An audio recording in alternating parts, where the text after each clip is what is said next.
I understand you are undergraduate students close to finishing. Is that correct? You're being exposed to different topics in modern physics, I suppose. And I guess every lecturer says that his or her subject is the most important subject. And I say the same. I think there's nothing more important than to understand our universe. And that's what we're going, that's our ultimate aim, is really to see what's going on and how we can explain what is observable. So this is the first lecture. So I will start with some motivation to study our universe. So I hope, okay, we'll see how it goes.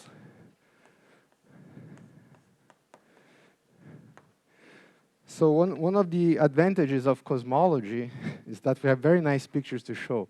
So I will take advantage of this in our field. So I'm going to start with a few slides, really to motivate you and tell you what we do. And please ask questions at any time, okay? You don't have to wait until the last 15 minutes of this session. Okay, so I hope this works. Yeah. So I'm going to say a few things. I show you some pictures. I'm just going to show pictures, okay? Of what? Of our universe. Guess what? Yes. So first, I want to say that cosmology as a science has evolved in the last 100 years, more or less, from the combination of theoretical developments and the construction of more sophisticated instruments for accurate observations of the universe using many different probes. So it's amazing. I'm old enough to have witnessed this evolution in cosmology, which was not considered a serious science when I started, and now it's really precision science. So the theoretical development, it's important because it allows a robust prediction of some observable phenomenon. So we have a model, and you can predict, given parameters of the model, some observable, be the observable the number of galaxies, distribution of galaxies in the universe, or the cosmic microwave background, which we're going to talk a little bit about. And then we can compare this theoretical model with the actual observations. And the ultimate goal is to see which is the best model that describes the universe. So this is one slide, writing what we are trying to do. So sorry about this. This is just a picture. I want to show you this. I use this as a first slide for something else. This is one of the most recent instruments that started taking data 2 weeks ago, I guess, June 23rd. So this is called the Vera-Rubin Observatory. Have you guys heard of this Vera-Rubin Observatory? No. Okay. Yes. No. Good. So this is one of the latest parts of this development, and this is a telescope. The telescope is inside this observatory. It's an 8-meter telescope, brand new, that is going to take data for 10 years, making a huge map of the universe. And with this map, we hope to understand better what is the best model that describes the universe. Yes. So this is a telescope, so that's a good question. So the CMB, we're going to talk a little bit about the cosmic microwave background. And as the name says, it's microwave. This is an optical telescope, so it's not sensitive to microwaves or to X-rays or anything like that. It's mostly optical light from galaxies. So we're mapping galaxies and supernovas and lots of things we're doing. But for cosmology, it's mostly galaxies. So thank you for the question. So this is in Chile. Did I say that it's in Chile? In Cerro Pachón. And it has recently revealed its first image, as I said, January 23rd. I'm not sure if the resolution is good enough, but you can see several features in this picture. First of all, almost every one of these points that you can see, guess what they are? Galaxies. Galaxies. Some galaxies are closer to us, so we can see really the shape of the galaxies. Some galaxies are even interacting with each other, as you can see here. These are not galaxies, these are stars, because it has these spikes here, which is typically of stars. But this is a field which is abundant in galaxies. It's amazing. So the universe has billions and billions of galaxies, and we plan to map this thing. And if this works, I show a video. So this is just a tiny, tiny part of the sky that's going to be mapped. So you can see this is the whole, trying to see the whole image of LSST. So LSST has a digital camera, the largest digital camera built. So it's 3 billion pixels, 3.1 billion pixels. And the image of this camera is equivalent to putting 400 digital televisions close to each other. Okay, so this is just this is focusing on different parts of the sky. You see this amazing. This is what actually we saw. This is the galaxies that we saw before. But this is just a part of a huge image, and this is just one image. Actually, no, these are several images together. And this is what we're going to do in the next 10 years. So next 10 years, we'll be taking pictures of the sky like that and make a catalog of billions of galaxies. Okay, how do I move from here? Let's see. Okay, this should work. So after many years, decades of theoretical and instrumental developments, we know a lot about the universe's 13.8 billion years history. So this is a diagram that you see, a figure that you see several times in any outreach talk, even in cosmology textbooks, of the evolution of the universe. So we are here, where galaxies are formed, 13.8 billion years after what we think is the beginning of the universe. And when you go back in the past, the universe passed through different phases. Galaxies did not exist back when you go back in time. And back in time, you see that there is basically a gas of hydrogen and very small traces of other elements.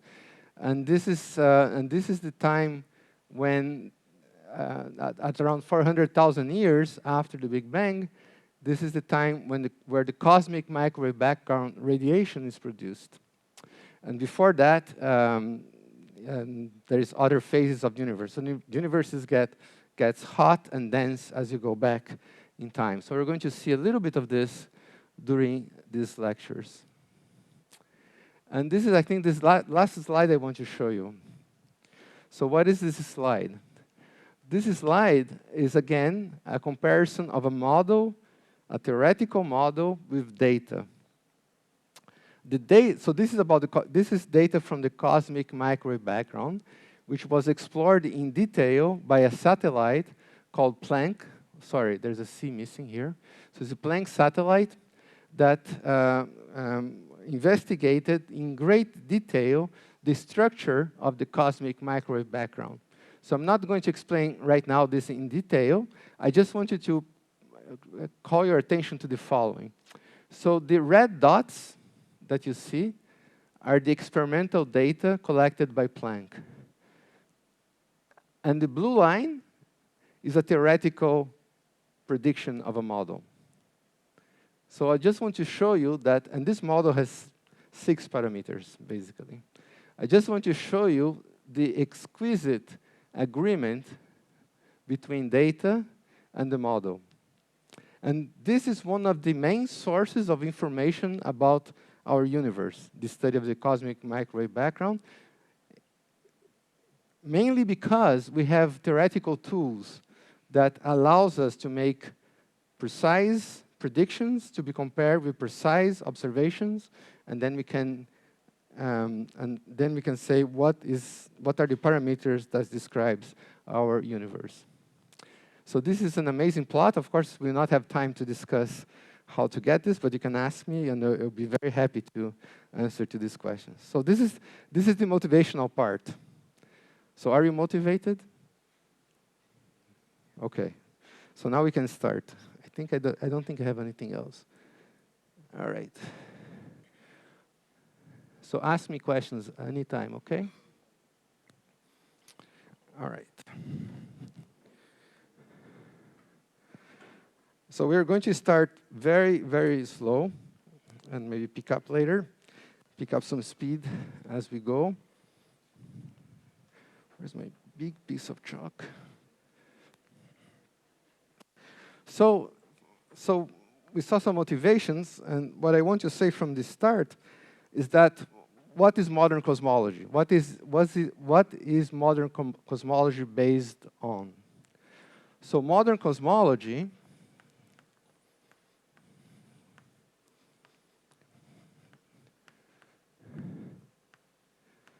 is based on several things. So the first ingredient, as you can imagine, is what describes gravity in the universe. Because the main force that acts in the universe is gravity. So what describes gravity? General relativity. So that's the first ingredient. So we need to know general relativity.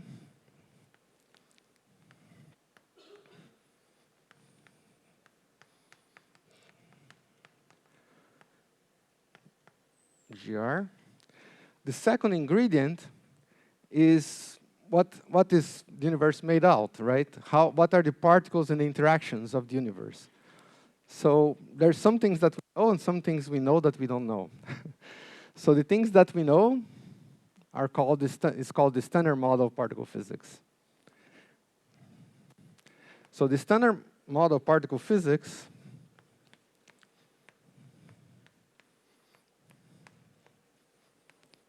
tells us what we know that the universe is made of.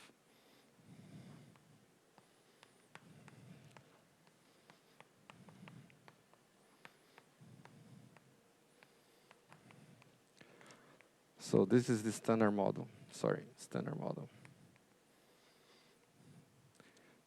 So have you heard of the standard model of particle physics? You know what are the four forces of nature? Well, so what are the four forces of nature?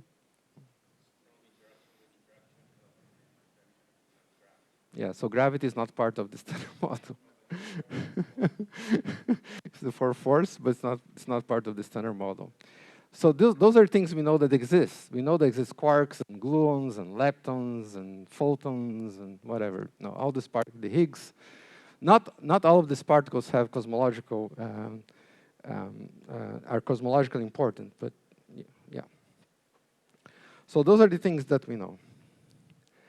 Now, what we learn by studying the universe, by studying observations, by studying data, is that there are things that we don't know. So we know that there are things that we don't know. And these things that we don't know are also part of modern cosmology. So these are the things that are known.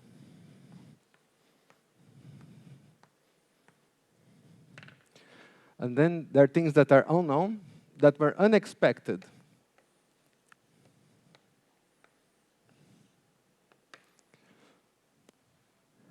So they were discovered basically by accident. So one thing is dark matter. So the fact that there is more matter in the universe than what shines. So we know that dark matter should exist, and the only source of information we have are astronomical indications and cosmological indications. So this was a surprise.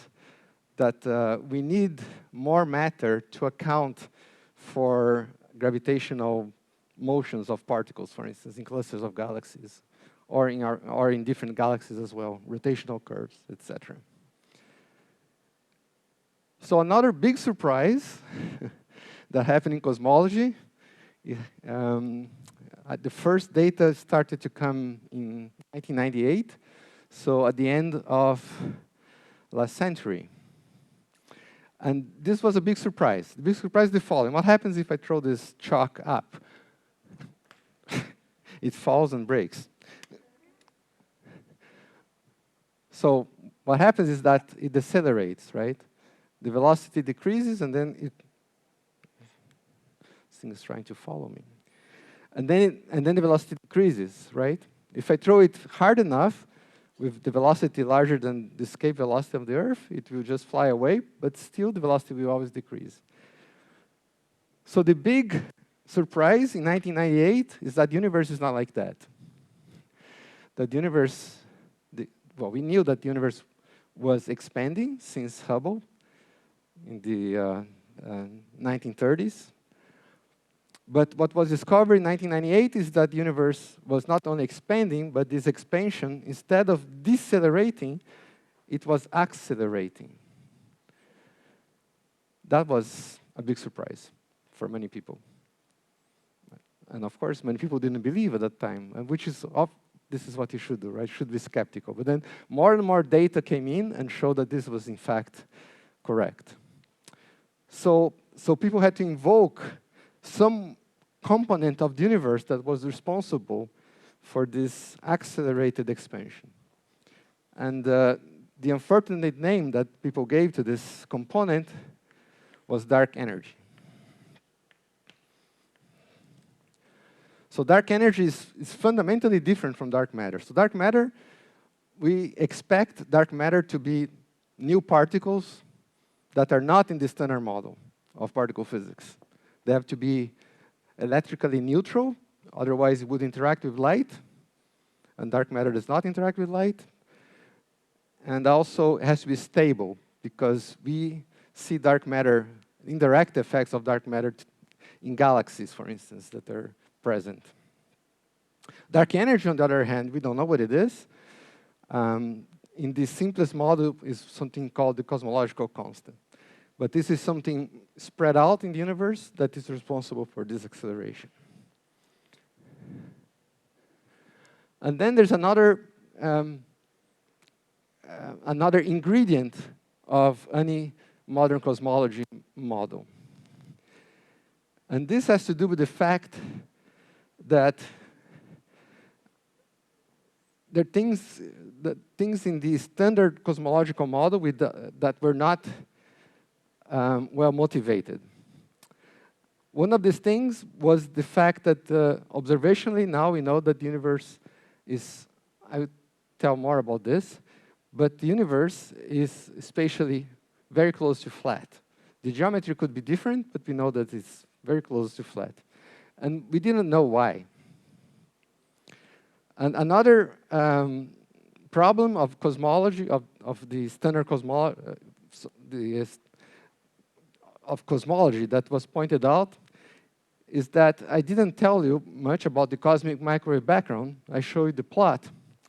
But one thing that's not understood, is why the cosmic microwave background is so homogeneous and isotropic, as I will tell you about more later. At very large distances, at very large separations. So these two problems were solved by a class of models that were also introduced in the 1980s. And this is called inflation.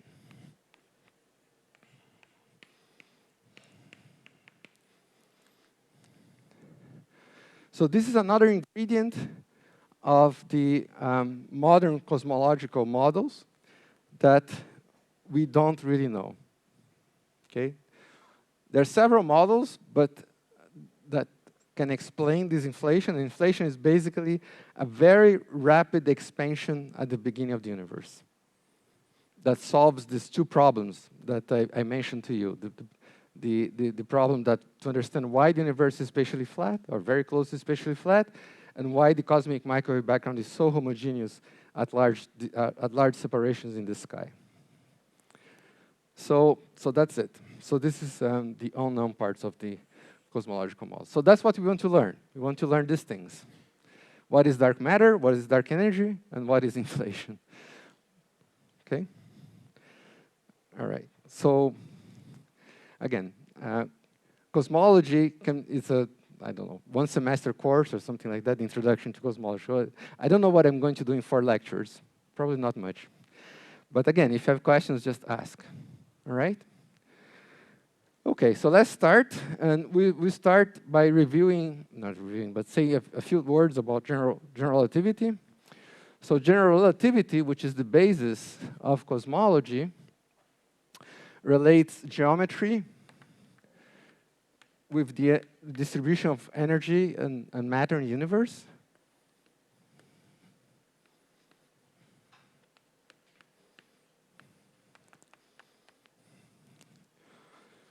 With the energy momentum distribution.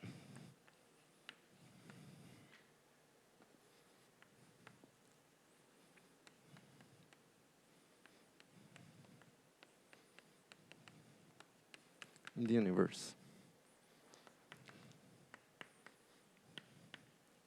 So I will start these lectures by telling you really basic things about geometry, then real basic things about energy momentum distribution and how they're related by general relativity, and then you see where we go from there.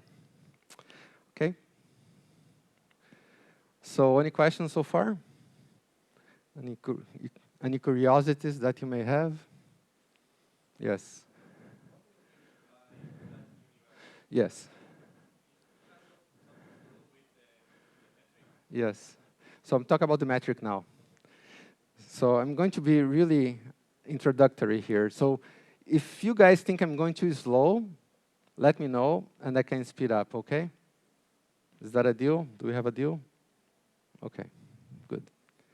So I'll start with geometry, and then I talk about metric and things like that, which basically defines our geometry. So for our purposes, geometry is metric. For our purposes. So what is a metric? So metric is a function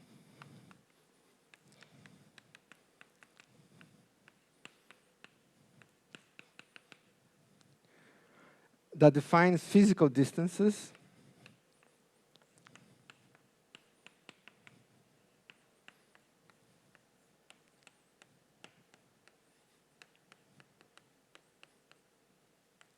from some coordinates, from unphysical coordinates.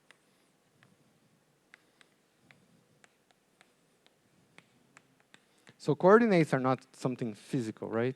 It's just a way to describe your system. So I give a very simple example, which you know. If you want to compute the distance between 2 points,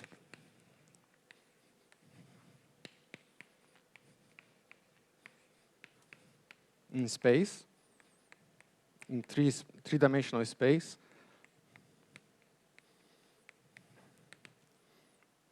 so let's say the 2 points are given by these coordinates.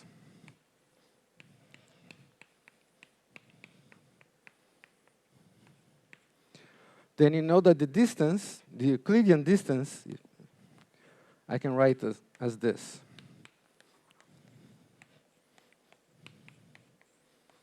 The difference of the coordinates square. So the distance square is just the difference of the coordinates square, right? And this is a physical distance. So if I have, this is a three-dimensional space. I have 2 points here, 1 and 2 with different coordinates, and this is the physical distance between these 2 points. So yeah, so this is notation we use for a vector. So we are going to move to 4 vectors shortly.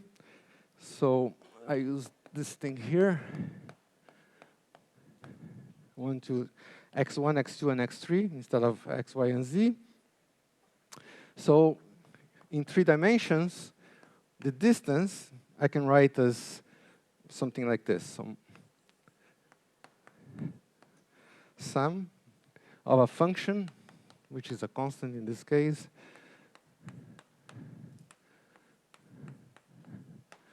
dxi, dxj. And I'm going to use Einstein's notation where repeated indices are summed over. So this is from 1 to 3, because we're in 3 dimensions. So this is just gij, dxi, dxj. So this function here, gij, is a 3-dimensional metric in Euclidean space-time, flat space-time. And for Cartesian coordinates, because this depends on the coordinate system that you're using,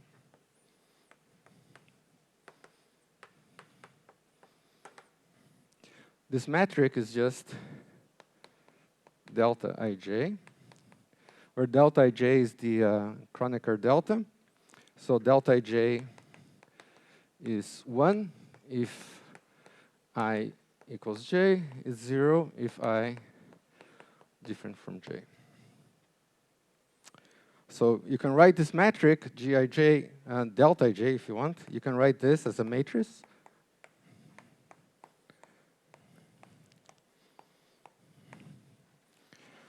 Which sometimes you write this as diagonal 1, 1, 1.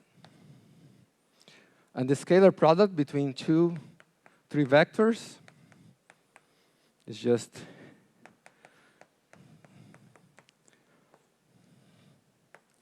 this guy here.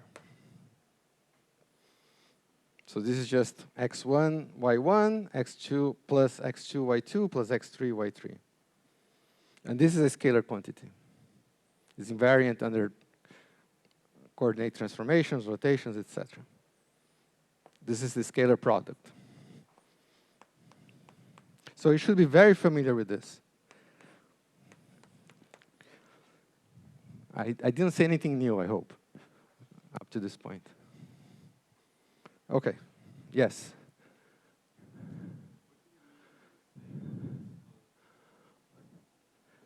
So I can choose different coordinate systems. For instance, I can choose the origin in another place or anything. I can use spherical coordinates, but the physical distance is always the same between these two. That's what I mean. Is that clear? Okay. So now we are going to generalize this.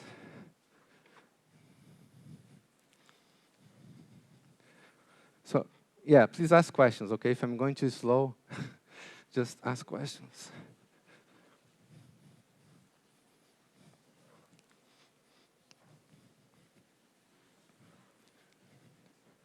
So the metric basically defines distances in a space.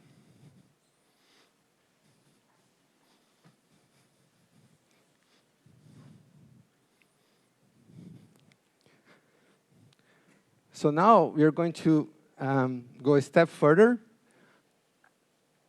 and talk about special relativity, where space and time are unified in a description, okay, of space and time. So now we are going to go to a space-time description of points.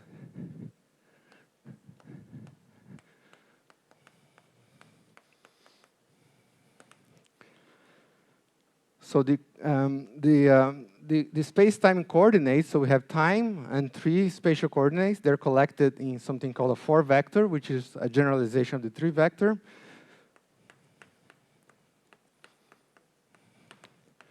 Which we denote by this. So this is the time coordinate. And then the 3 spatial coordinates. C is the speed of light, which we usually take C equals 1 in natural units that we're going to use later, and T is the regular time. An invariant distance in this space-time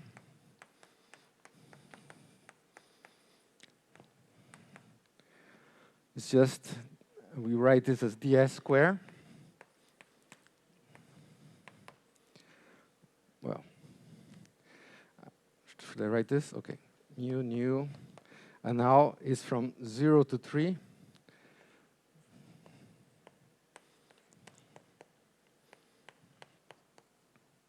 So this I will define as x0, the zeroth component of this 4-vector. Or, so this is the same, if you use the same convention that repeated indices are summed, I don't have to write this. Can I erase?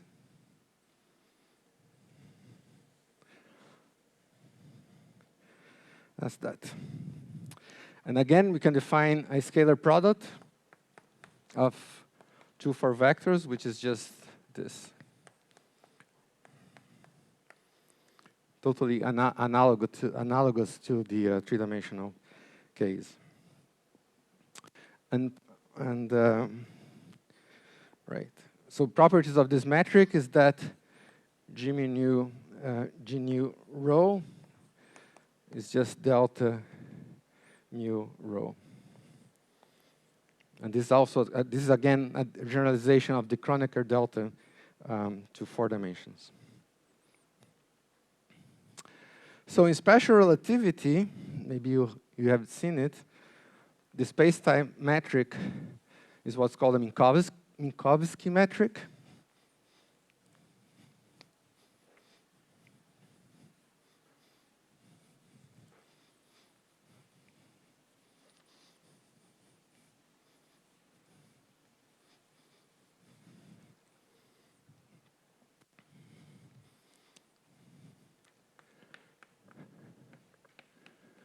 So in special relativity,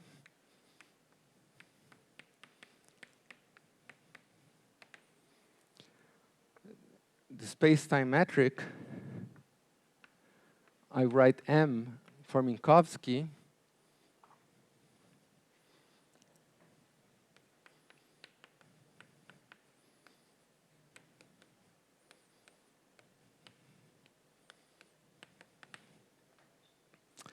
And the metric is -1.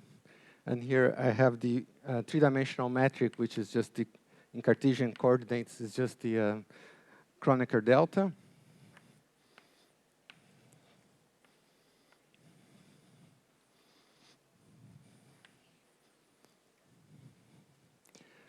I'm going to say a little bit more about the signature of the metric.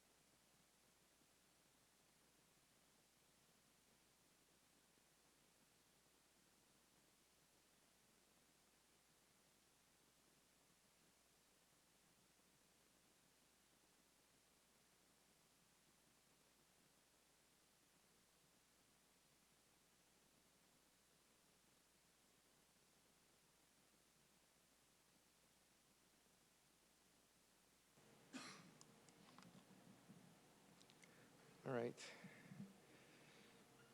Very good. So you have seen this before, and there is a freedom here, which is the choice of the you can choose whether or not the time component of the metric is positive or negative. If you choose negative, then the others are positive. If you choose this positive, the others are negative. So there are 2 choices, and you may get confused. Physics is, of course, independent of this choice, and I get confused a lot because if you're in particle physics, people, I am a particle physicist, so I don't like this metric. I like the other metric. I like the metric where Jimmy Minkowski. So this is another one, metric. I don't know how to call it. I call this particle physics metric, okay? Particle physics metric. It's diagonal of plus, minus, minus, minus. So which metric do you prefer? Everybody likes this metric better?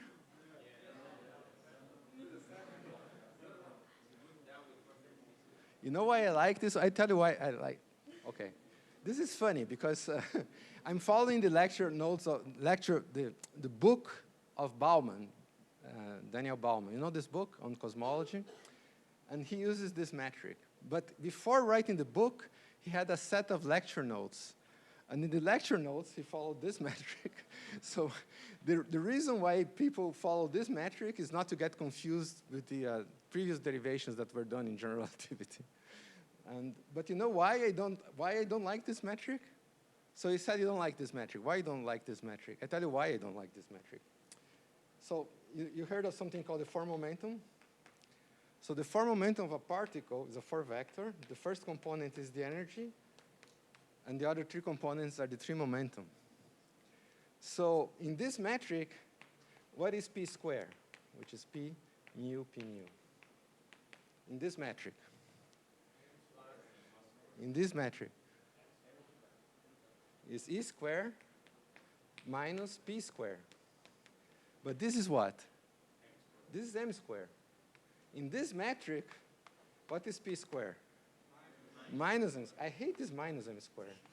I just hate it. And then the kinetic term in the Lagrangian gets a minus sign. I don't know, I hate this metric. But anyways, I'm going to use it. So you know that there are two metrics that you can use. So don't get confused, okay? So in particle, if you're doing particle physics, mostly you're going to work with this metric. And it doesn't matter. As long as you know what you're doing and keep track of the minus signs, which is not trivial. Just like this.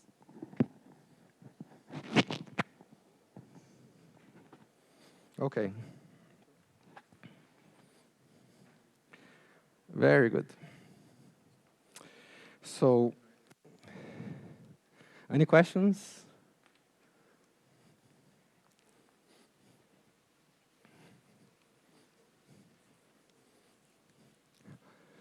All right.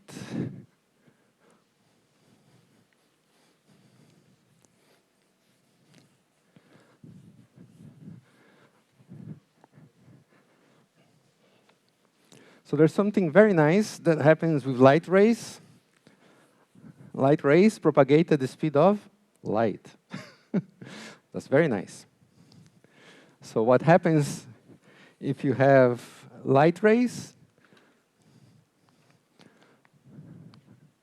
propagating in space-time?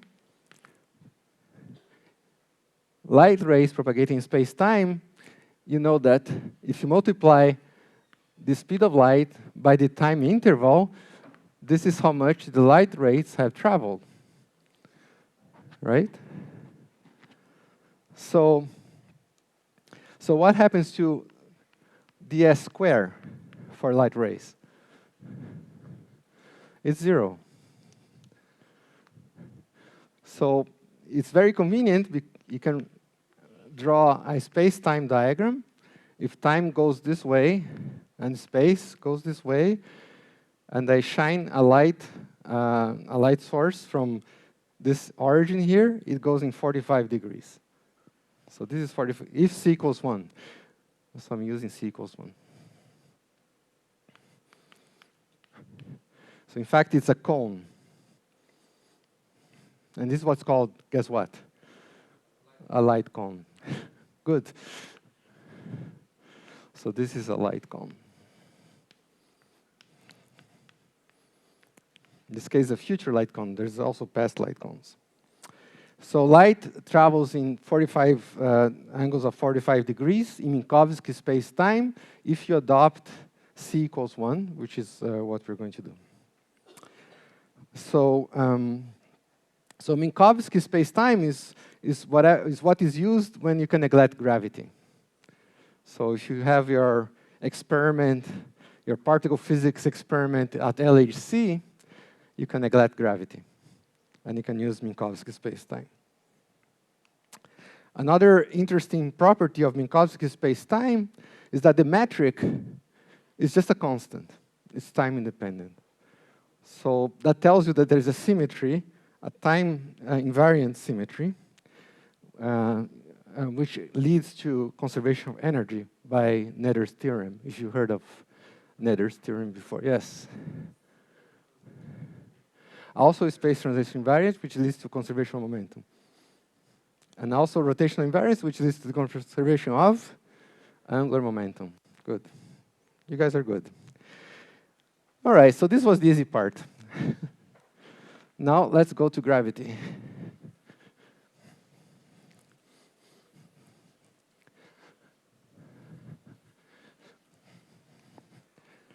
Okay.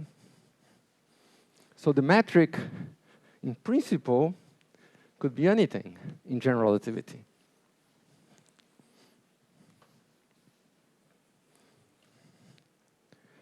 So in general relativity,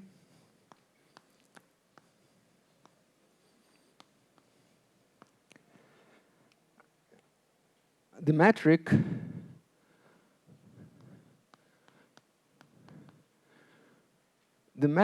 can be anything. So the metric can be a function of space and time.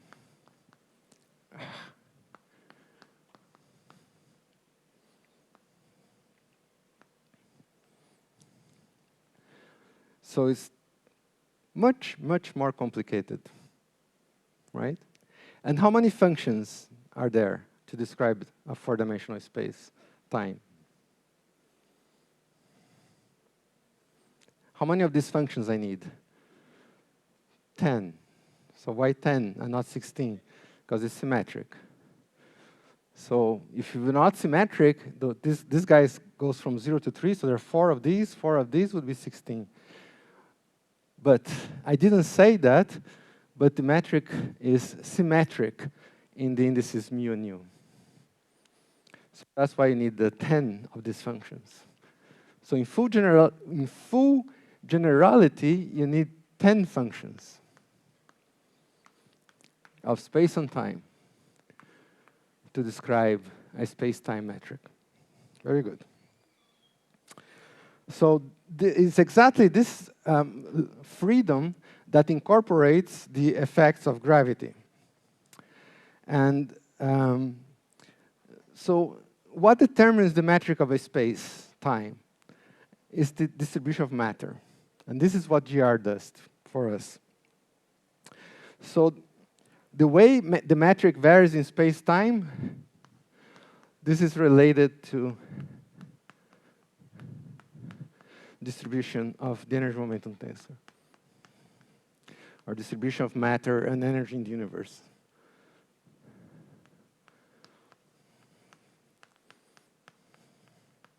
So we're going to see this maybe tomorrow.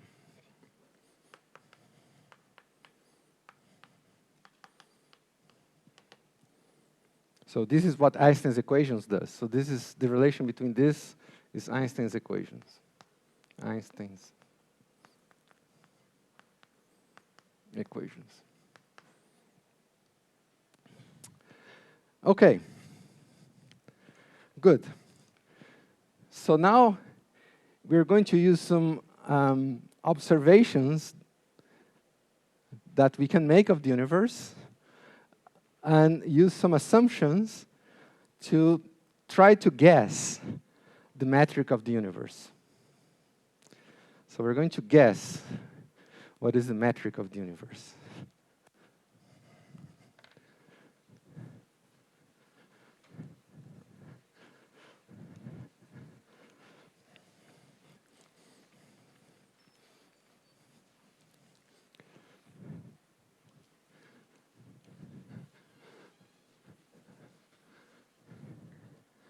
So This is the second topic. So the first was geometry. Now we're going to guess what is the metric of the universe.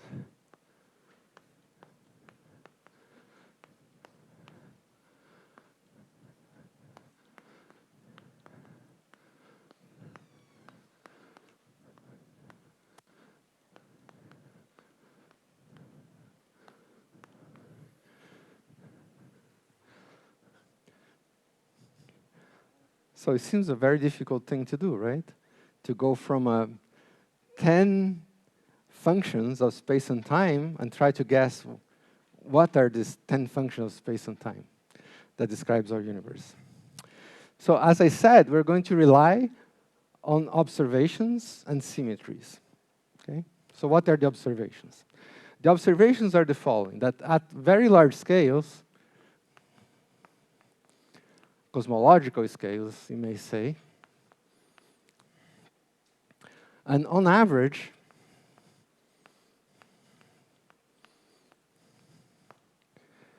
the universe is homogeneous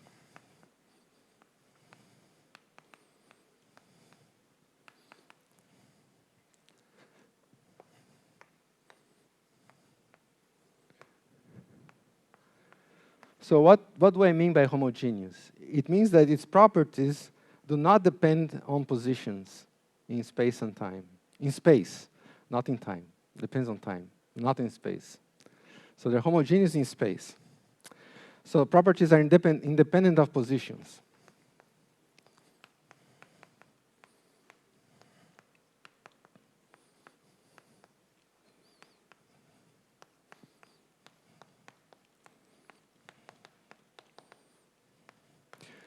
Which means that on very large, if you're looking at the universe at very large scales, there's no preferred point in the universe. There's no preferred position in the universe. They're all the same, with the same properties. So the universe is homogeneous and also isotropic.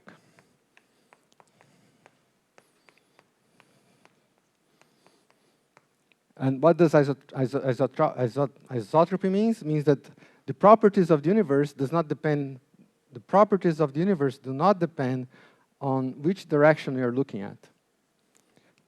So there's no preferred direction in the universe.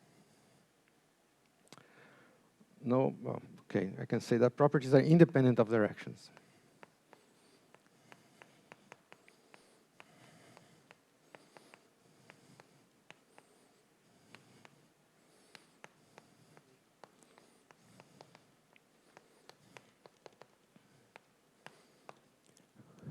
So we know this is obviously not true here in this room, right?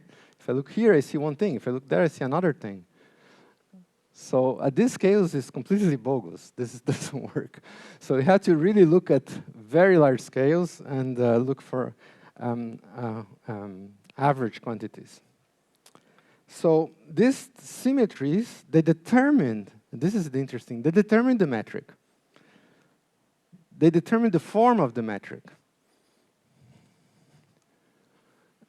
And it's a very simple form of the metric because of all the symmetries that restricts what the metric can be.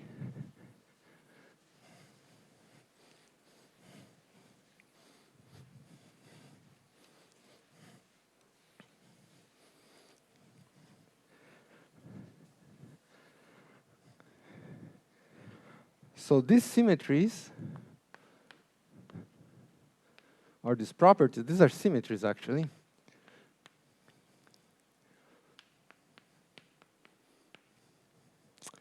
Determine the form of the metric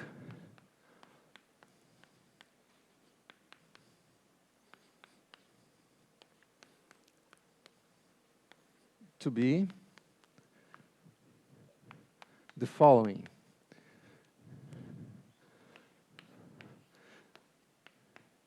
ds square is minus dt square. I put c equals to 1. And then there is the three-dimensional part, which I call dl square. And then the only thing that you need to take into account is a factor that goes in the multiplying the spatial part of the metric.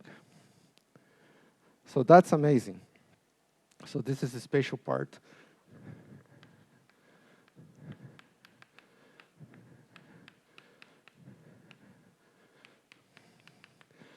So for instance, because of isotropy, the metric cannot have components which mixes space and time, right? Because of isotropy. And the time, you can choose a variable time to be defined as this one. We're actually, this is not uniquely defined. We can choose different time variables. So this has to be equal to 0 from isotropy. Yeah, so that's it. Because of the symmetries, and this factor here only depends on time, not on space.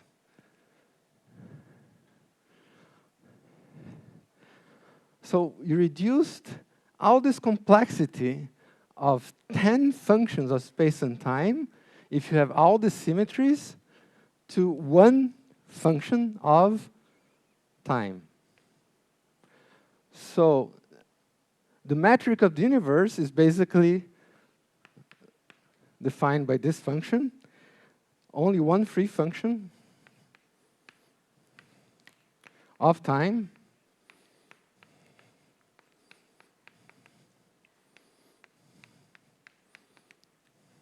which is this A of t.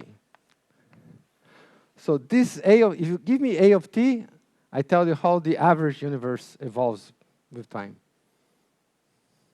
That's very powerful. So this has a special name. You know what is the name that we give to this guy here? The scale factor. So this is called scale factor. Why? Because it scales the distances, the spatial distances in the universe. And what we're going to see is how do we determine the scale factor, this is going to be next lecture, from the distribution of matter and energy in the universe. And this comes because of dynamics. So I didn't say anything about the dynamics yet. But I do want to say something about the spatial part.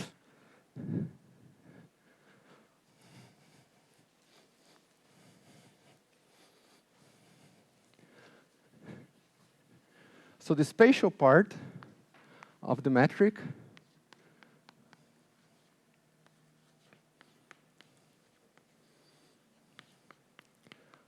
describes a three-dimensional space, of course.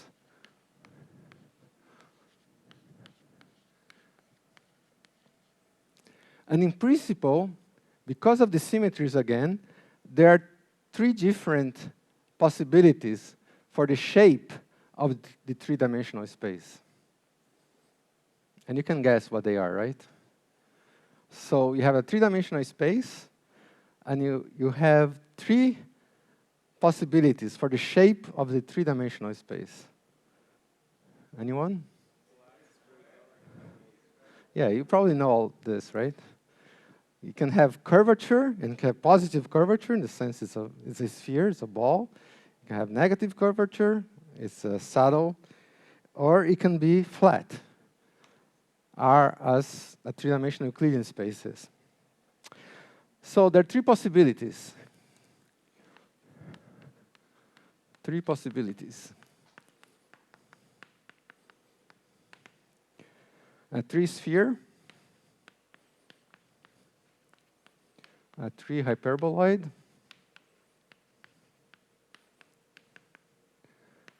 or a three-Euclidean space, flat space. We call it flat space.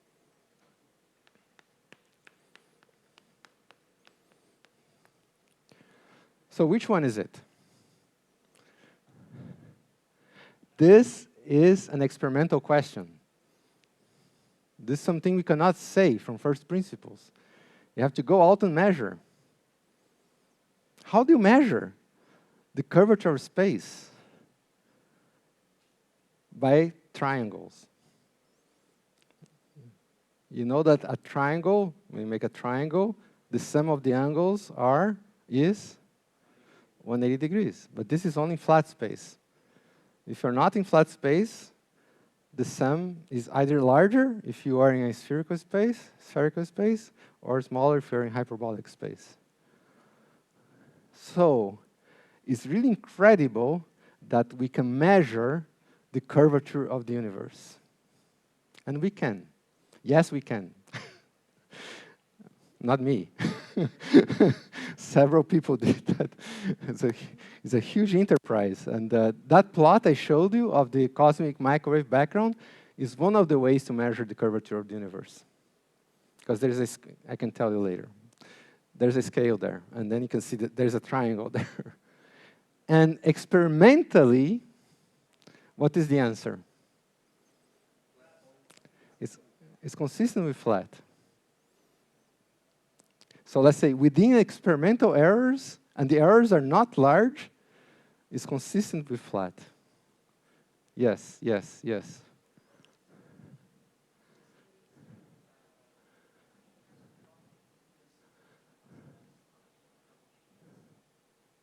So again, the universe is not homogeneous and isotropic if you look at small scales. So I have to look at very large scales. So when I talk about the cosmic microwave background, I'm looking at very large scales.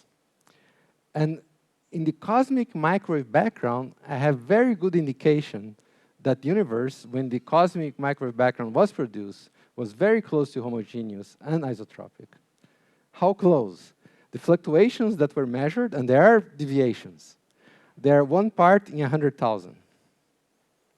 So they're pretty small. Okay? Yes, there's another question, yes. Yes, that's because the universe does not have a preferred position. So it means that the expansion here must be the same as the expansion in Andromeda. So it cannot depend on the spatial position, only on time. So this follows from these assumptions, and these assumptions follow from observations. Okay? But again, this is not valid in small scales, at small scales. Only on average at very large scales. And this is the way we describe, and this I want to say, and you have to really remember this. This is what we call the average universe, or the more proper term is the background universe. The background meaning that it's a homogeneous and isotropic universe, and then you build fluctuations on top of it, perturbations. So this is how we describe a background universe. Yes?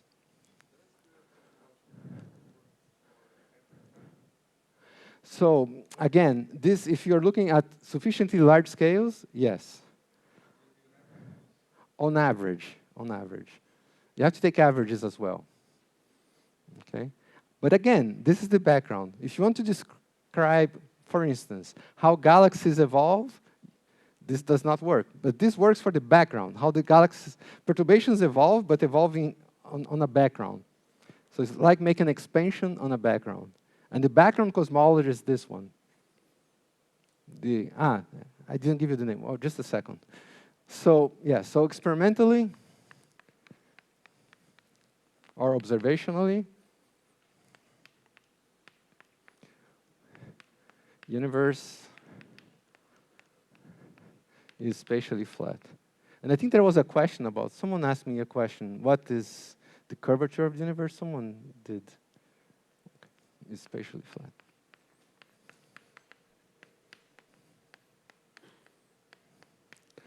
And this metric, so what is the metric? So the metric, I can write the metric as being -1, a square of t, a square of t, a square of t,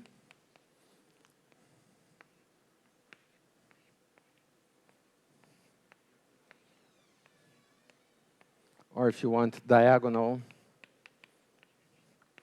of -1, a square of t, A square of t, A square of t. So this metric has a name after the people that developed this, this theory. And this metric is called, okay, do you know the name of the metric? Yes, many people, right? So Friedman was actually the first one, 1922. Then Lemaitre, Robertson, Walker.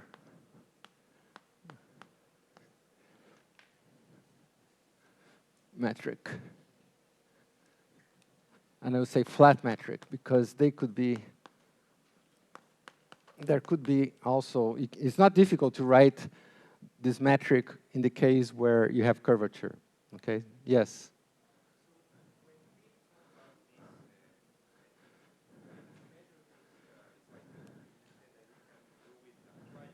Yes.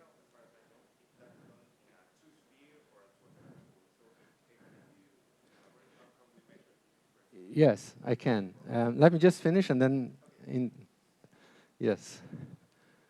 So this is what you see written sometimes. In some combinations, some people forget the Lemaitre, or some people just, I don't know. Some people don't put, I don't know. So this is what people call it, metric. So this, again, this is the metric that describes the average expansion of the universe. Let's see. Is that time? So that's time. Let's see if I have anything more important to say. So maybe I will stop here. And so before stopping, I will answer your question. So, but before I answer your question, are there any other questions that you may want to ask? I went too slow. Was that too slow? Or was it okay? Or was it too fast? And if you think it was too slow. Huh? Raise your hand if you think it was too slow. Raise your hand if you think it was the right speed. Too fast? Okay. Okay, so I 2/3 were the right speed, 1/3 was. What do you think? So I keep this speed, or? I think you can gradually speed up, but it's good to start slow.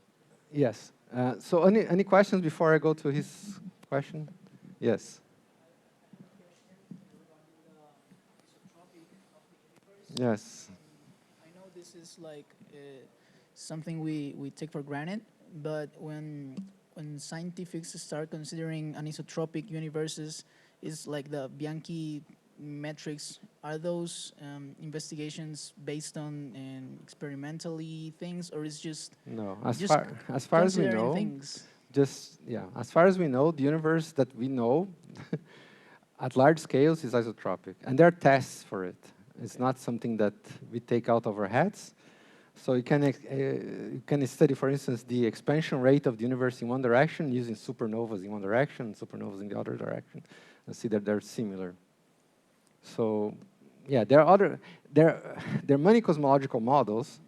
It's funny that the simplest one, on average, works. On average, again, it's on average. Okay, I'm not saying again. You build perturbations on top of this. And that's how we study how perturbations evolve in the universe. If the universe was exactly homogeneous and isotropic, exactly, we wouldn't be here. We would not be here, right? So it has to be departures from homogeneity and isotropy. Do you understand how this is actually very interesting?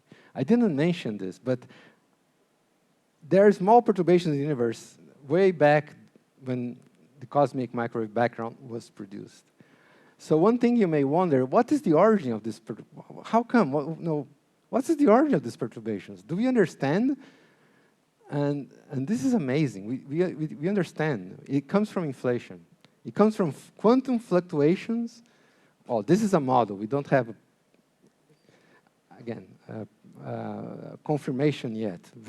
Confirmation So the model predicts the existence of perturbations. Inflationary models predict the presence of small fluctuations that then grow and give rises to the structures that we see.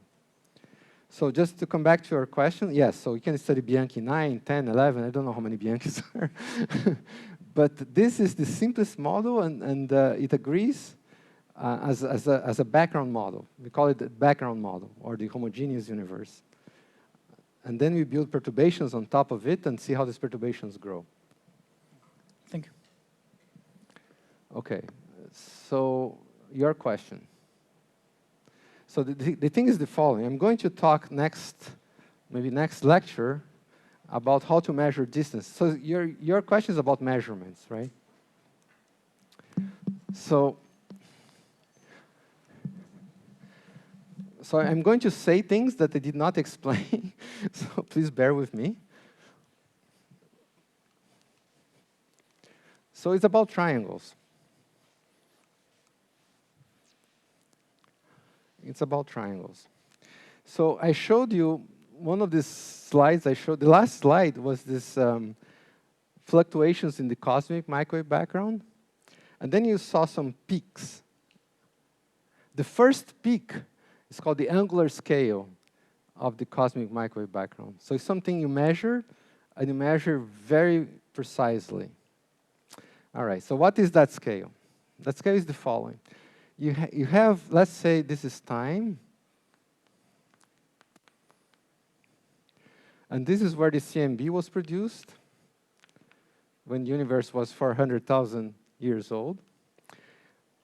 There's a scale here, which is called the sound horizon at the coupling, which it didn't tell. It's a physical scale.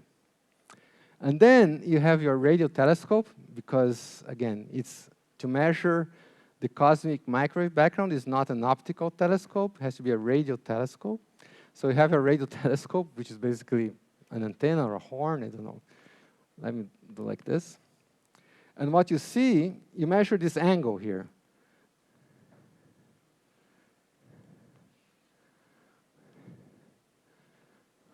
Okay?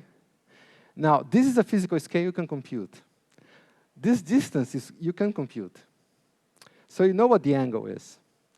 Now, if the space is not like that, the angle would be something like this. Would be, I don't know, I'm right. It's going to be smaller than if the universe was flat. And if the universe was spherical, if the curvature was spherical, this angle would be a little bit larger. So by measuring this angle, you can have an idea of the curvature of the universe. So there are triangles in the universe.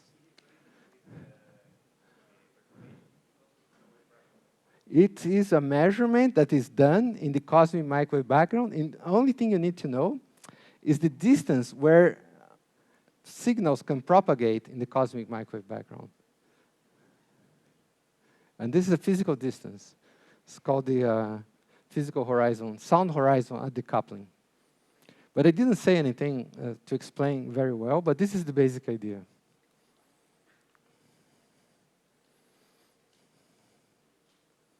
Any more questions? People are tired, I guess. So did I convince you that this is the most important thing to study? At least for me.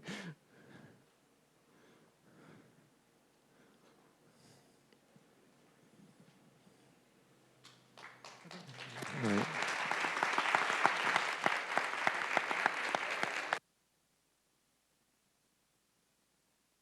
So we start at 4:15, the discussion.